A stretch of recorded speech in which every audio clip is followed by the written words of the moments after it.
Oh,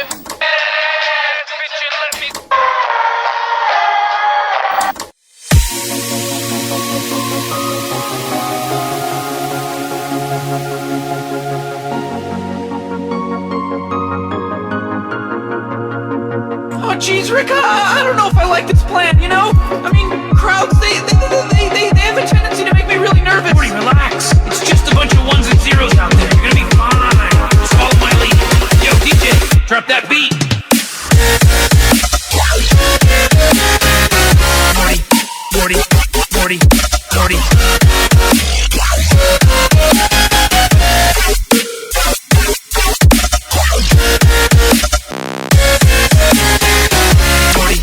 Morty, Morty, Morty.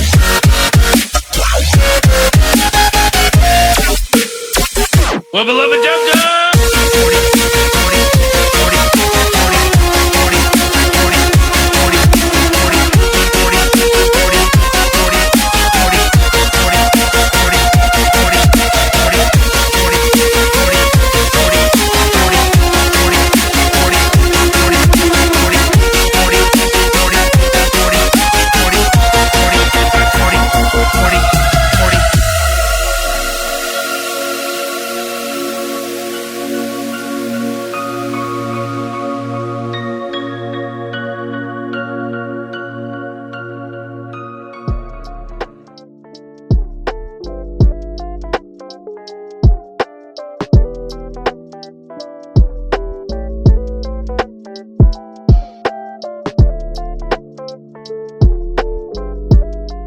Hi everyone, and welcome to a new episode of Running on Pixels, a program prepared, presented, and directed by me, your host, Uthman Dahlaoui. This program tackles the latest news, updates, and information in terms of movies, TV shows, and video games. So with that, ladies and gentlemen, let us start with the first piece of news in the movie sector first, and then we'll jump right into video games after.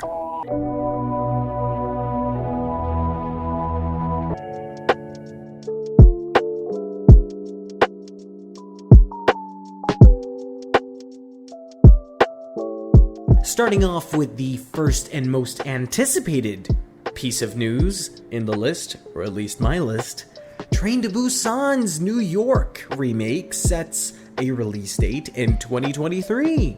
Ladies and gentlemen, for those of you that have yet to watch Train to Busan, the original South Korean zombie flick, I would highly suggest you watch it. If you love claustrophobic spaces with zombies on a moving train, with people trying to scatter for their lives, this is a movie for you.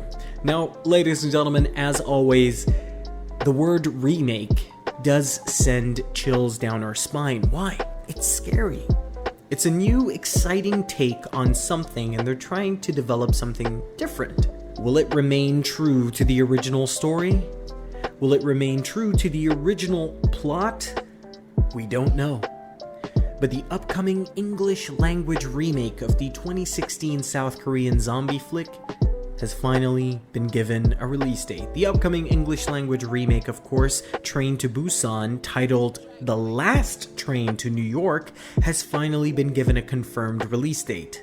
Train to Busan follows a group of passengers on a high-speeding train headed to Busan just as a sudden zombie virus breakout in South Korea, triggering a zombie scourge and threatening the safety of all on board. But of course, per Warner Bros., the remake was finally announced to have a confirmed release date, and, well, we're all excited for it. For those of you that have watched it, I'm definitely going to give this a try. I've had horrible experiences with remakes in the past, but still, I've never given up.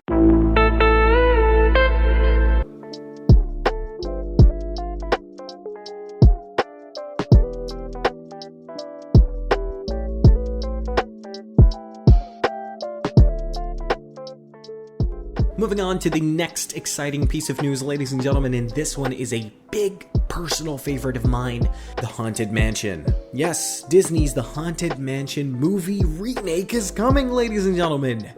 And of course, soon, Disney hopes to strike success with this one.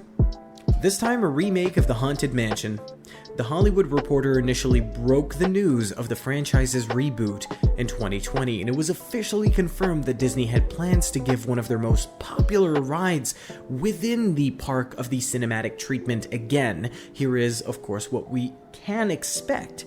But so far, the highlights of this movie: who is casting this? Where are the spotlights? Two main characters. Hold on to your hats, ladies and gentlemen. You've got the one, the only Owen Wilson joining up with Danny DeVito. This is incredible. Look, if Danny DeVito's in, you know for sure this is going down the right path. Danny DeVito, the legendary actor himself, will be playing as a smug professor or historian. DeVito's last Disney appearance was in Tim Burton's Dumbo as Maxi Medici.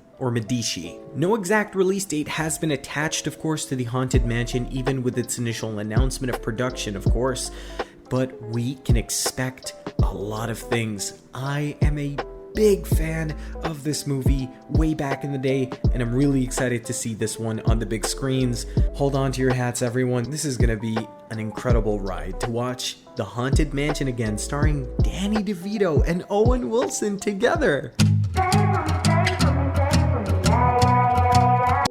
Let's move on to video game news, everyone. Hogwarts Legacy developer hiring senior character artist. Yes, you heard that correctly. A new job listing at Warner Bros. Games for a Hogwarts Legacy senior character artist reveals design details for the fantasy game.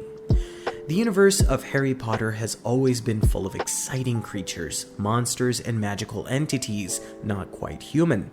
That's part of what makes the forthcoming release of Hogwarts Legacy so exciting, with players finally being able to interact with these creatures in a way otherwise never experienced.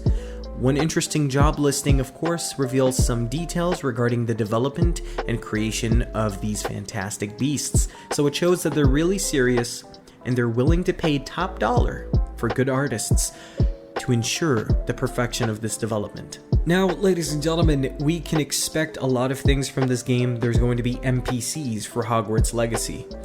They're certainly there to consist of not only humans, but also non-humans, and all manner of fantastical beasts as enemies and otherwise. For an artist on the Hogwarts Legacy team, it's not just a matter of creating visually appealing human students like Hermione, Ron, and Harry, but beautiful and believable fantasy characters too within the video game. This one is another top game on my playlist, and I am absolutely excited. My skin is itching and I can't wait to play this one as soon as possible. The next piece of news, everyone, is Nightingale. It's a crafting and survival game with some roots in the old BioWare RPGs. The studio director Aaron Flynn talks about a focus on world building and player choices. Back a few years ago, before its formal announcement, Nightingale billed itself as an online RPG, the first game from a new studio that former BioWare general manager Aaron Flynn founded beneath Improbable, creators of the cloud-based multiplayer platform Spatial OS.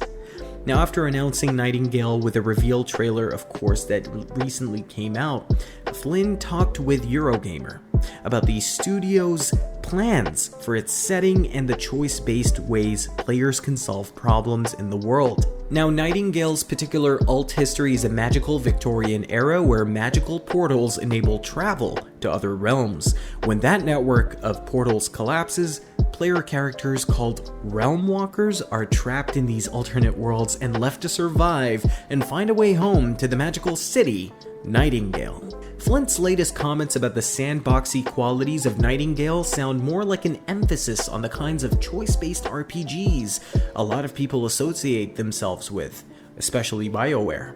He describes two separate parts, of course, of the reveal trailer, which you can watch online, and of course the details that you can read up on online as well.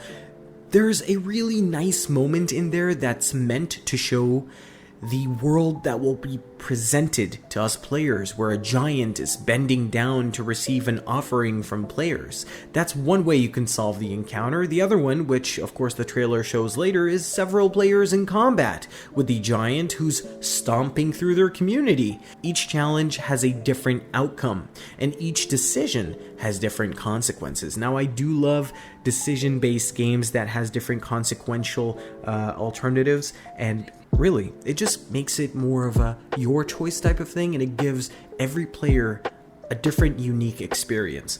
I would highly suggest you check it out, ladies and gentlemen. For those of you that have not heard about or seen this game before, go ahead, do some research, see, who knows, you might like this. For me, I'm already hooked and I have this on my playlist. With that, ladies and gentlemen, it looks like we have reached the end of today's episode of Running on Pixels. I truly hope you enjoyed, and until then, everyone, this is your host, Uthman Dahlaoui, behind the mic, saying sayonara.